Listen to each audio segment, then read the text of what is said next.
والآخرة توفنا مسلما والحقنا بالصالحين توفنا مسلما والحقنا بالصالحين يا رب زدنا علما والحقنا بالصالحين يا الله يا رحمن يا رحيم يا كريم یا ارحم الراحمین یا اکرم الاکرمین یا اللہ ہمارے گناہوں کو معاف فرما یا اللہ ہماری خطایا سے درگزر فرما یا اللہ اپنی محبت معرفت عطا فرما یا اللہ ہمارے ہر قسمی گناہوں کو معاف فرما یا اللہ صغیرہ کبیرہ اعلانیہ پوشیدہ ظاہری باطنی ہر قسمی گناہوں کو معاف فرما یا اللہ جو ہمیں یاد ہیں وہ بھی معاف فرما یا اللہ جو آپ کے علم میں ہے وہ بھی معاف فرما یا اللہ ہمارے گناہوں پر معافی کا قلم پھیر دے یا اللہ آئندہ نیکی اور تقوی والی زندگی عطا فرما ذکر و فکر والی زندگی عطا فرما غفلت والی زندگی سے یا اللہ ہماری حفاظت فرما یا اللہ ظاہری باطنی ہر قسمی ترقیات عطا فرما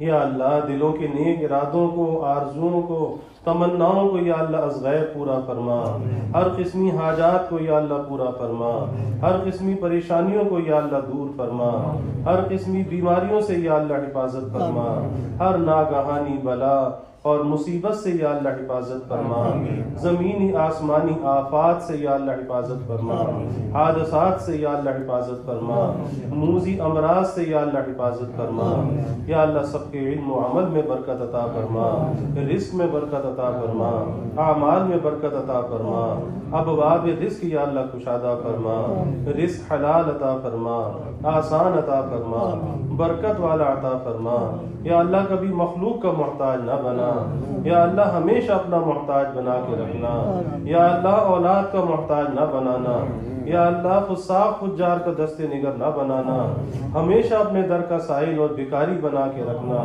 اپنے در کا منگتا اور سوالی بنا کے رکھنا اپنے غیر سے ہماری امیدوں کو قطع فرما یا اللہ اپنی ذات عالی کا یقین ہمارے دلوں میں پیدا فرما ہر امید کو یا اللہ اپنی ذات سے وابستہ کرنے والا بنا یا اللہ ہمارے دلوں پر جو غفلت کے تالے ہیں یا اللہ اسے کھول دے ہمارے دلوں کو یا اللہ اپنی یاد سے آباد فرما دے یا اللہ ناجائز خواہشات کو ناجائز تعلقات کو ناجائز لذتوں محبتوں شہوتوں کو یا اللہ ہمارے دل سے نکال دے اپنی محبت سے یا اللہ دل کو آباد فرما اغیار سے ہمارے دلوں کو خالی فرما ذکر کے انوار سے منور فرما اپنی محبت اور معرفت سے یا اللہ لبریز فرما یا اللہ ہمیشہ اپنا نام لینے کی توفیق عطا فرما اپنے ذکر سے انس عطا فرما ہمارے دلوں کو بھی یا اللہ اپنی یاد سے آباد فرما یا اللہ ہمارے گھروں کو بھی اپنی یاد سے آباد فرما یا اللہ ملکائے یادداشت ہمارے اندر پیدا فرما